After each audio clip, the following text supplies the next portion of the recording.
आज माननीय मुख्यमंत्री महोदयांच्या अध्यक्षतेखाली मंत्रिमंडळाची बैठक झाली आणि अनेक महत्त्वपूर्ण विषयांवर आज मंत्रिमंडळाने निर्णय केलेला आहे। काही लोकोपयोगी निर्णय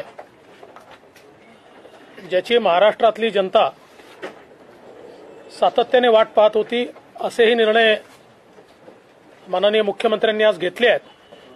मी माननीय मुख्यमंत्र्यांना विनंती करेन की आजच्या निर्णयाच्या बद्दलची माहिती त्यांनी माध्यमांना आणि माध्यमांच्या माध्यमातून जनतेला द्यावी।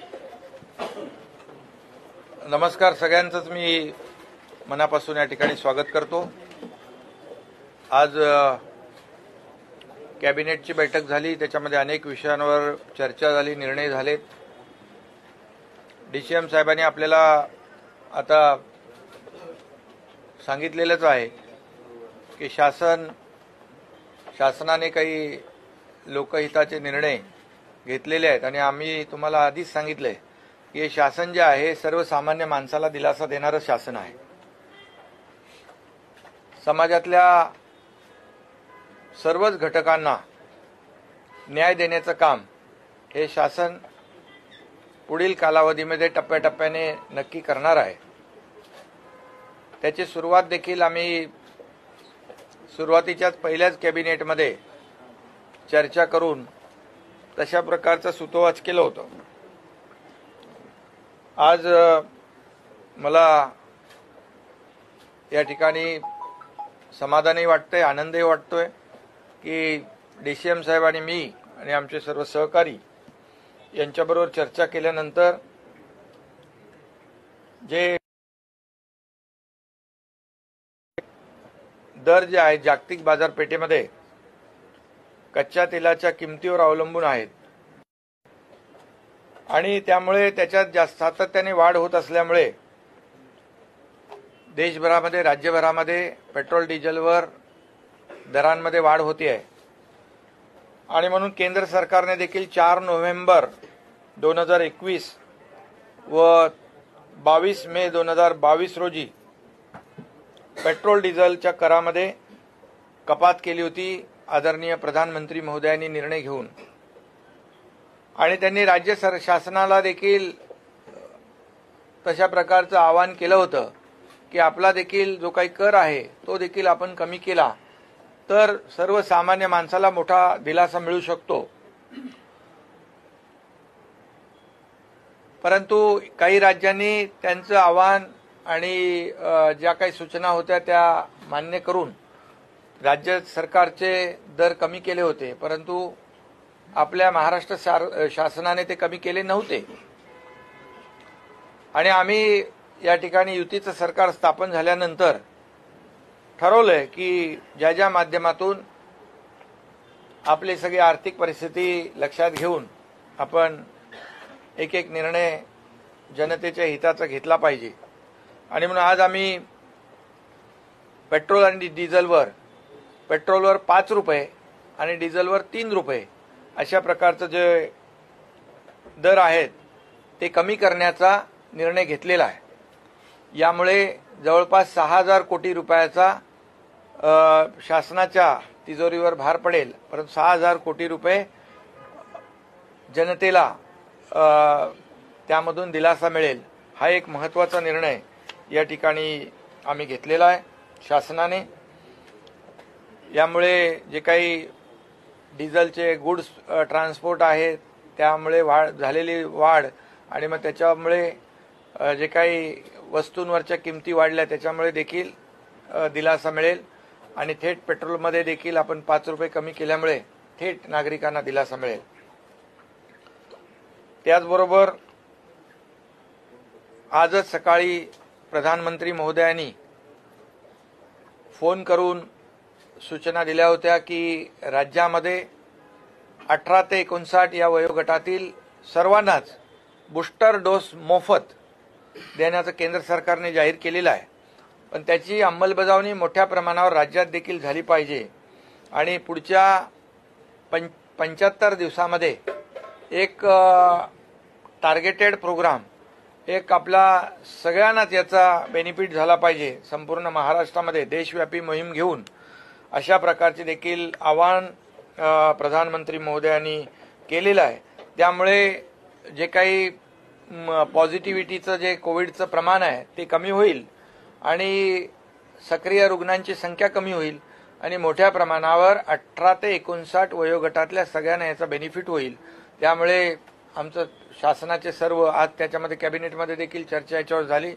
मुख्य सचिव आणि आरोग्य विभाग आणि सगळीच यंत्रणा जी आहे सगळ्याच माध्यमातून या ठिकाणी हा बूस्टर डोस जो आहे सगळ्यांना मिळेल, बूस्टर म्हणजे त्याची आवश्यकता आहे ते मिळेल आणि त्याचा फायदा सर्वसामान्य लोकांना होईल. हा देखील एक मोठा प्रोग्राम राज्य सरकार हाती घेईल. त्याचबरोबर केंद्र शासनाच्या स्वच्छ भारत अभियान टप्पा 2 च्या धर्तीवर राज्यात देखील स्वच्छ महाराष्ट्र अभियान टप्पा 2 राबविण्यात येणार आहे नगरविकास विभागाच्या माध्यमातून. त्यामध्ये शाश्वत घनकचरा व्यवस्थापन असेल, वैयक्तिक घरगुती शौचालय असतील, सामुदायिक शौचालय बांधण्याचा कार्यक्रम असेल, हा मोठ्या प्रमाणावर आपण या ठिकाणी राबवण्याचा देखील निर्णय घेतलेला आहे. त्याचबरोबर केंद्र पुरस्कृत अमृत अभियान टप्पा 2 Atal mission for rejuvenation and urban transformation असा जो नगरविकास विभागाच्या माध्यमातून देखील राज्यात आपण राबवतोय. या योजनेतून सर्व शहरांमध्ये केंद्राच्या मार्गदर्शक सूचनेनुसार अमृत अभियान राबविण्यात येईल. यामध्ये मोठ्या प्रमाणावर पाणीपुरवठा योजना आणि मलनिस्सारण योजना जी अतिशय कुठल्याही शहराच्या किंवा राज्याच्या दृष्टीने अतिशय महत्वाचा विषय येतो आणि सांडपाण्याचा पुनर्वापर जो आपण एसटीपी करतो आणि त्याच्यावर पाण्यावर ट्रीटमेंट करतो, हे ट्रीटेड पाणी जे आहे ते पिण्याचं पाणी त्या ठिकाणी वापरू नये म्हणून आम्ही एक MIDC असेल, सेकंडरी यूज असेल, गार्डनला आपण पाणी वापरतो, इतर जे काही आपण पाणी वापरतो हे पाणी STP मधून जे पाणी ट्रीटेड वॉटर जे आहे ते वापरण्यासाठी त्याचं कंपल्शन देखील करण्याचा निर्णय घेतलेला आहे. त्याचबरोबर जलसाठ्यांचं पुनर्जीवन देखील यामध्ये करायचं आहे. यामध्ये 10,513 कोटी रुपयाचा जवळपास निधी या ठिकाणी त्याची तो मिळेल. त्याचबरोबर खासदार धैर्यशील माने आणि आमदार प्रकाश आंबेडकर आणि इतरही आमच्या लोकप्रतिनिधींनी माझ्याकडे आणि DCM साहेबांकडे विनंती केली होती. जे नियमित कर्ज परतफेड करतात त्यांना जो काही शासनाने निर्णय घेतलाय 50,000 रुपये इन्सेंटिव्ह देण्याचा, त्यामधून कोल्हापूर, सातारा, सांगली, पश्चिम महाराष्ट्रातले जे पूर परिस्थितीमध्ये ज्यांना शासनाच्या माध्यमातून आपण मदत केली होती 2018-19ला अतिवृष्टीमुळे शेतकऱ्यांचं झालेलं नुकसान भरपाई आपण दिली होती, त्यांना त्यामध्ये वगळण्यात आलं होतं.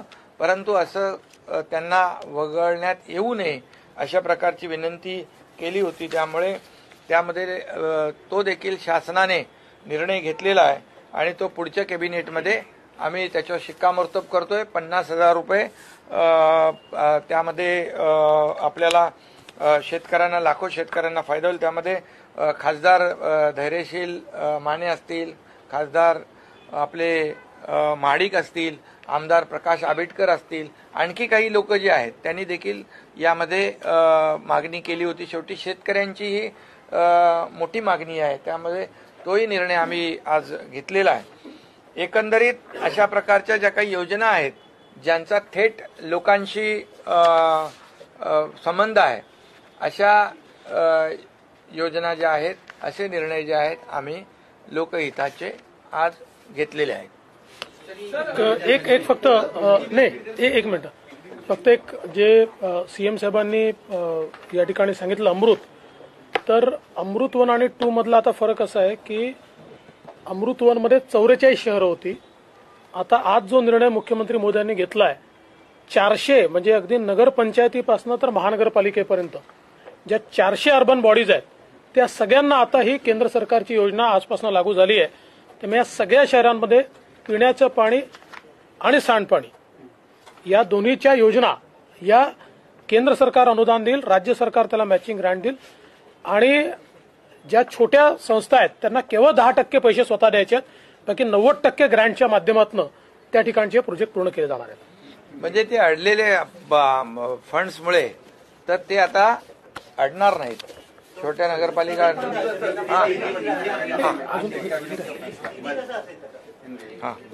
काही अजून नगर परिषद नगरपंचायतीच्या ज्या नगराध्यक्षांच्या निवडणुका ज्या आहेत त्या 2018ला तो निर्णय घेतला होता, पण नंतर तो बदलला होता.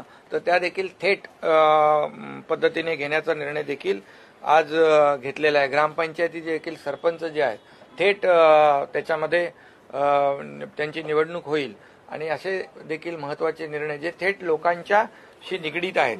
बाजार समितीमध्ये देखील शेतकऱ्यांना थेट मतदानाचा जो अधिकार आहे तो देखील पुन्हा बहाल करण्याचा निर्णय घेतलेला आहे. मध्ये तो 2020ला आपण रद्द केला होता. असे देखील हे निर्णय घेतले. आज हमारी सरकार के माध्यम से जो हम लोग ने पहले ही कहा था, हमारी जो शिवसेना भाजपा की सरकार है जो लोगों के हित की बात करेगा, लोगों के हित में निर्णय लेगा, ऐसे निर्णय हम लोग ने लेने शुरू किए हैं. आज सबसे महत्वपूर्ण जो निर्णय है जो केंद्र सरकार ने निर्णय लिया था, प्रधानमंत्री जी ने उनके जो केंद्र सरकार का जो टैक्स है वो कम किया था और राज्यों को भी आह्वान किया था कि आप भी अगर कम करें तो डबल बेनिफिट लोगों को मिल सकता है. लेकिन कई राज्यों ने वो निर्णय लिया था, हमारे महाराष्ट्र सरकार ने नहीं लिया था. लेकिन आज वो निर्णय में हमारे डीसीएम साहब और हमारी चर्चा हुई है, अधिकारियों से चर्चा होने के बाद यहाँ पर पेट्रोल पे 5 लीटर प्रति लीटर 5 रुपया कम करने का निर्णय और डीजल पे 3 रुपया प्रति लीटर कम करने का निर्णय, ये भी महत्वपूर्ण निर्णय आज लिया है. इससे महंगाई कम हो जाएगी, लोगों को राहत मिलेगी. उसके बाद हमारा जो दूसरा निर्णय है अमृत जो मिशन 2 है उसमें भी केंद्र पुरस्कृत अभियान जो है उसमें भी वो भी निर्णय लिया है. दूसरा केंद्र पुरस्कृत अमृत अभियान फेज 2 जो अटल मिशन जो है वो भी, उसमें भी हम लोग ने निर्णय लिया है. कम से कम 10,500 करोड़ रुपए के काम होंगे. जैसे अभी डीसीएम साहब ने कहा है, उसमें जो जितने भी इंक्लूड नहीं थे 400 लोकल बॉडीज, उसका भी इन्वॉल्वमेंट हुआ है और इससे काफी लोगों को फायदा हो जाएगा उसमें.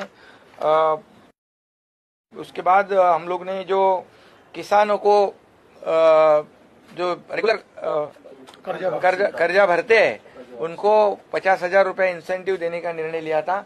उसमें से जो पूर्व परिस्थिति में जिनको नुकसान भरपाई गवर्नमेंट ने दी थी उनको बाजू में किया था, निकाल दिया था.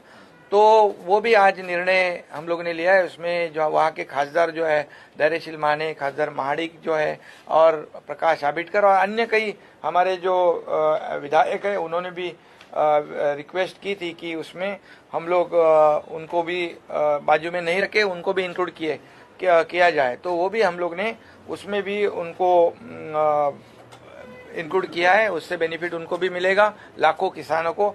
और प्रधानमंत्री जी ने आज सुबह ही कहा है हमें कि जो 18 से 59 एज के जो लोग हैं उनको बूस्टर डोज मुफ्त में केंद्र सरकार के माध्यम से जो उन्होंने घोषणा की है, अगले 75 दिनों में वो एकदम बड़ा ड्राइव लेकर उनको सभी लोगों को इसका फायदा मिले, ये सूचित उन्होंने किया है. और आज कैबिनेट में भी हमारी चर्चा होगी है डीसीएम साहब और हमारे और अधिकारियों की, सब लोगों को इसका बेनिफिट हो जाए. ये जो पॉजिटिविटी का जो रेट है कम हो जाएगा और कोविड खत्म हो जाएगा.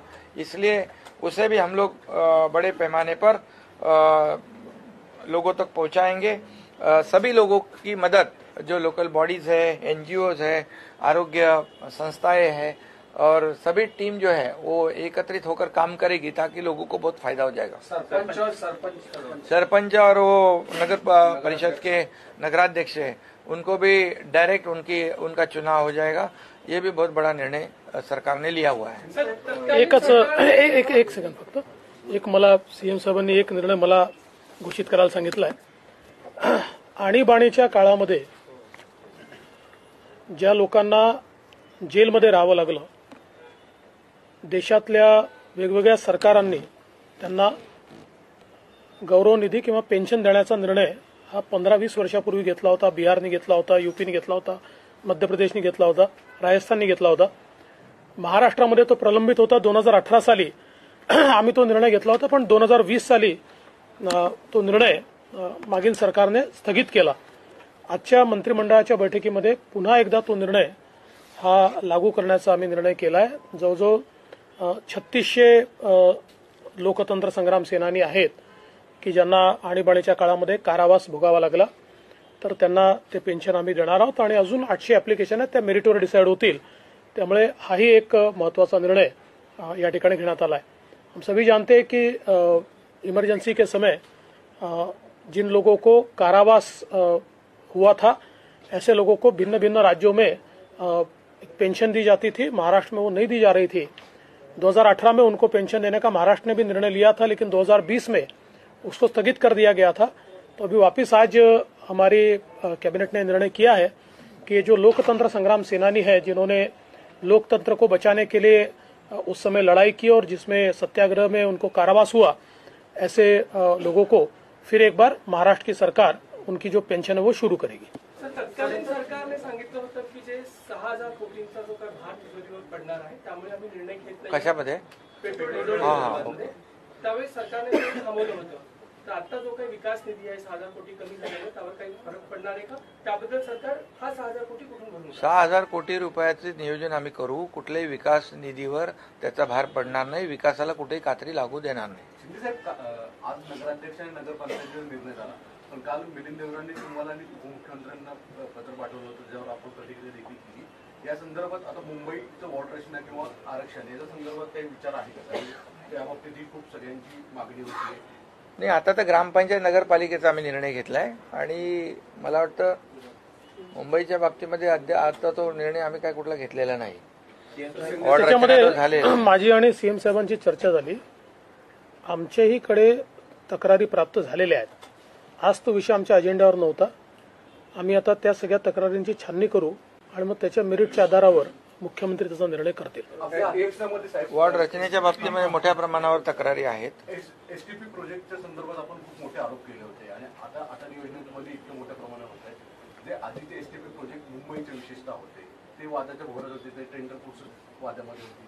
त्या संदर्भामध्ये काही विशेष निर्णय पुढच्या काळात घेतले जातील का? नाही, या संदर्भात स्वतः मुख्यमंत्री त्याच्यावर लक्ष ठेवून आहेत. ती सगळी प्रोसेस आता सुप्रीम कोर्टामध्ये आणि न्यायमूर्ती चंद्रचूड यांच्या बेंच समोर त्यांनी ती पूर्ण प्रक्रिया पेंडिंग ठेवली आहे आणि हे संपूर्ण जी काही ही प्रक्रिया त्याचं मॉनिटरिंग ते करतायत. त्यामुळे त्या संदर्भातले जे काही रिपोर्ट्स आहेत ते त्यांच्यासमोर मांडले जातील. मुख्यमंत्र्यांनी आयुक्तांना स्पष्टपणे सांगितलेलं आहे की कुठल्याही परिस्थितीत अतिशय पारदर्शी पद्धतीनं हा सगळा व्यवहार झाला पाहिजे. या ठिकाणी कुठल्याही प्रकारे कोणाच्या दबावाखाली किंवा चढ्या दरानं हे होऊ नये. तर त्या दृष्टीने जो काही त्या संदर्भातला निर्णय आहे तो पहिल्यांदा सर्वोच्च न्यायालयासमोर मांडावा लागेल. त्यांना सांगावं लागेल कुठल्या पद्धतीने आलाय, काय केलंय, और मग त्यांच्या मान्यतेनेच पुढची कारवाई होणार आहे. सरपंच का चुनाव जो जारी करने का जो फैसला किया गया है, आपकी सरकार में लिया गया था, उसके बाद दूसरी सरकार बदल दिया था, अभी वापस ले लिया. क्यों ऐसा क्यों उनको लग रहा था और अब सरकार को क्यों लग रहा है इस तरीके से? देखिए, देश में आप कोई भी राज्य देखिए, सारे राज्यों में जितने बड़े राज्य हैं, सारे राज्यों में सरपंच का चुनाव डायरेक्ट होता है. दूसरा, जो महाराष्ट्र सरपंच परिषद है, इसमें करीब करीब सरपंच और माजी सरपंच 50,000 लोगों ने अधिवेशन लिया. आप सब लोगों ने कवर किया था और वो सब ने मिलकर, और किसी भी पार्टी से बिलोंग करते हो, सारे सरपंचों ने मिलकर एक मुख से उसमें ये कहा था कि भाई ये डायरेक्ट ही चुनाव होना चाहिए. मूलतः ये देखा गया है कि अगर इनडायरेक्ट चुनाव होता है तो चुनकर कोई भी आए, बाद में पैसे का और फालतू चीजों का अवलंब करके और जो डिजर्विंग है उसको बाजू रखा जाता है.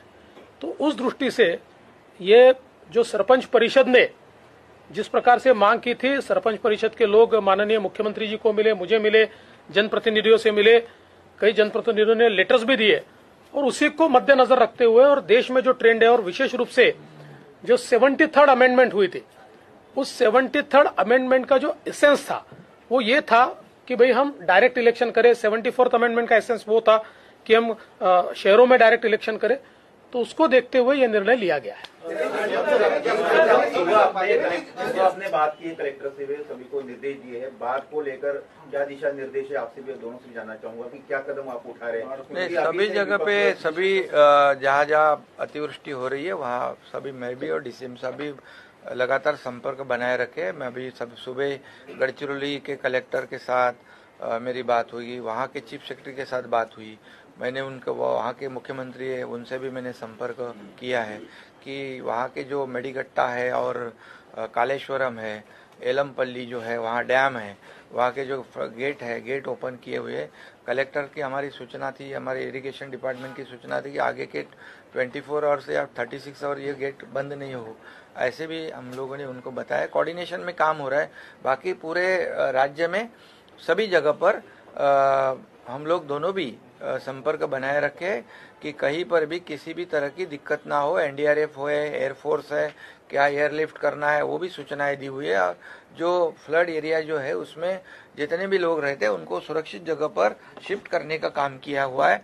वहाँ किसी भी तरह की किसी को भी दिक्कत नहीं हो। उनके खाने पानी की व्यवस्था भी जिला प्रशासन को उसकी भी सूचना वो भी सूचित किया है ताकि किसी भी जगह पर जीवित हानि ना हो। इसे पूरी तरह लगा एसडीआरएफ है, एसडीआरएफ भी है, एनडीआरएफ भी है, सभी यंत्रणा काम कर रही है। आणीबाणीच्या काळामध्ये ज्या पद्धतीने आता पण निर्णय घेतलेला आहे की त्यांना पेन्शन द्यावी, मागच्या सरकारने मात्र असं सांगितलं होतं की हे सगळे आरएसएसचे आहेत, त्यामुळे त्यांनी हा निर्णय बंद केला। राजकीय आक्षेपोटी घेतलेला हा निर्णय होता का? आता पहिली गोष्ट तर अशी आहे की आणीबाणीच्या काळात जेलमध्ये गेलेले हे जनसंघाचे लोक जास्त होते, पण सगळ्या पक्षांचे होते। आणि म्हणूनच लालू प्रसाद यादवांचं सरकार बिहारमध्ये असताना त्यांनी निर्णय घेतला त्यांना पेन्शन देण्याचा। मुलायम सिंगांचं सरकार हे ज्यावेळेस यूपीमध्ये होतं तेव्हा त्यांनी घेतलेला निर्णय आहे। त्यामुळे हा कुठल्या एका पक्षाचा विषय नाही आहे। जेव्हा देशाची लोकशाही ही इमर्जन्सी लावून संपवण्यात आली होती त्यावेळेस देशातले सगळ्यांनी विचार सोडून आपापले एकच ध्येय ठेवलं होतं की कुठल्याही परिस्थितीत देशाची लोकशाही पुन्हा बहाल झाली पाहिजे। आणि त्याकरता या लोकांनी सत्याग्रह केला। 2-2 वर्ष लोक जेलमध्ये, माझे स्वतःचे वडील 2 वर्ष जेलमध्ये होते। 1 महिना, 2 महिने, 3 महिने, 6 महिने, वर्षानुवर्ष लोक जेलमध्ये होते। आणि त्यानंतर ती लोकशाही पुन्हा आली, ज्या लोकशाहीचा आज आपण सगळे अतिशय गौरव करतो। आणि म्हणून या सगळ्या राज्यांनी त्यावेळेस तो निर्णय घेतला होता। महाराष्ट्रात तो राहिला होता, तो निर्णय आता आम्ही घेतलेला आहे। आता मध्यंतरीच्या काळात कुठल्या कारणाने कदाचित त्या सरकारमध्ये काँग्रेस असल्यामुळे त्यांच्या दबावाखाली, कारण जिथे काँग्रेस आहे तिथे त्यांनी हे निर्णय घेतले नाहीत किंवा मध्य प्रदेशचा घेतलेला निर्णय काँग्रेसने बदलवला होता तो पुन्हा नंतर सरकारने घेतला। त्यामुळे कदाचित मागचं जे सरकार होतं महाविकास आघाडीचं काँग्रेसच्या दबावाखाली त्यांनी तो थांबवला होता, पण आता तो पुन्हा आम्ही सुरू केला।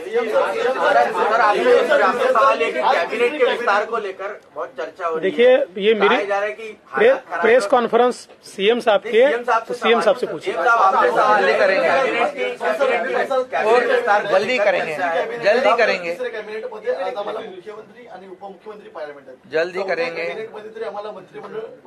जल्दी हो जाए, लवकरच होईल। नाही, महाविकास आघाडीमध्ये 1.5 महिने 5 मंत्री होते, पण आम्ही तसं करणार नाही, आम्ही तसं करणार नाही। आज द्रौपदी मुर्मू जो राष्ट्रपति के उम्मीदवार है वो मुंबई आ रही है, आप लोगों से मुलाकात है, लेकिन ये भी जानकारी है क्योंकि शिवसेना ने समर्थन दिया खासतौर से उद्धव ठाकरे जी का जो ग्रुप है, तो क्या उनसे भी मुलाकात होगी? आप आतापर्यंत जी माहिती माझ्याकडे आहे त्याच्यानुसार त्यांचा जो कार्यक्रम माझ्याकडे आलाय त्यात काही वेगळी कोणाशी भेट दाखवलेली नाहीये। त्यामुळे पण त्यांचा शेवटी निर्णय उमेदवार आणि त्यांचे जे काही प्रचार प्रमुख आहेत ते करतात, पण आता तरी जो कार्यक्रम आलेला त्याच्यामध्ये अशी कुठली भेट नाहीये। आणि याच्यामध्ये एक आदिवासी समाजाची महिला भगिनी आहे, त्यामुळे सगळ्यांनीच त्यांना सहकार्य करण्याचा निर्णय घेतलेला आहे। आमचे 50 लोकांनी घेतला आहे, खासदारांनी सगळ्यांनी घेतला, त्यामुळे ज्यांनी ज्यांनी निर्णय घेतला त्याचं स्वागतच केलं, सगळ्यांचं स्वागतच केलं। हाँ बोले नहीं, ये जो आदिवासी समाज की हमारी महिला भगिनी है उसके लिए उनको कैंडिडेट बनाया है, इसलिए प्रधानमंत्री जी को धन्यवाद सभी लोगों ने दिया हुआ है, क्योंकि आदिवासी समाज को मेन स्ट्रीम में लाने की कोशिश राज्य भी कर रहा है और केंद्र भी कर रहा है। और ऐसे आदिवासी समाज को सर्वोच्च पद जो देश का है, राष्ट्रपति पद, ये अगर मिलता है तो समाज को भी बहुत गौरव है, समाज का और देश का भी गौरव है। इसलिए सभी लोगों ने उसको शुरुआत कर दिया, हम लोगों ने, बाकी सब लोग फिर आज और सभी लोगों का स्वागत किया है।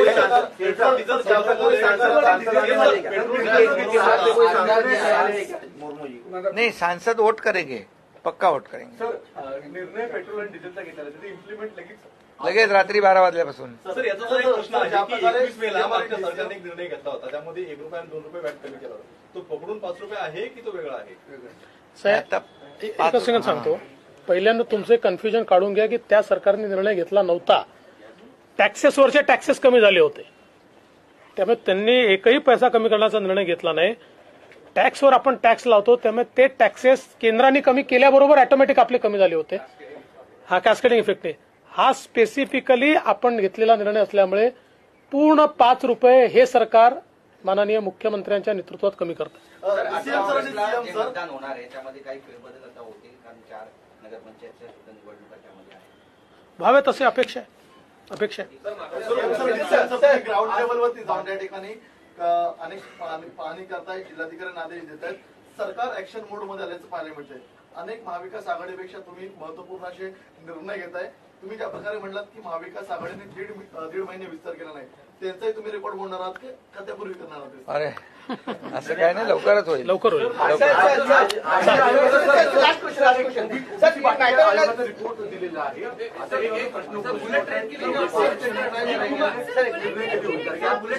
एकोणीसला केस असल्यामुळे त्याच्यावर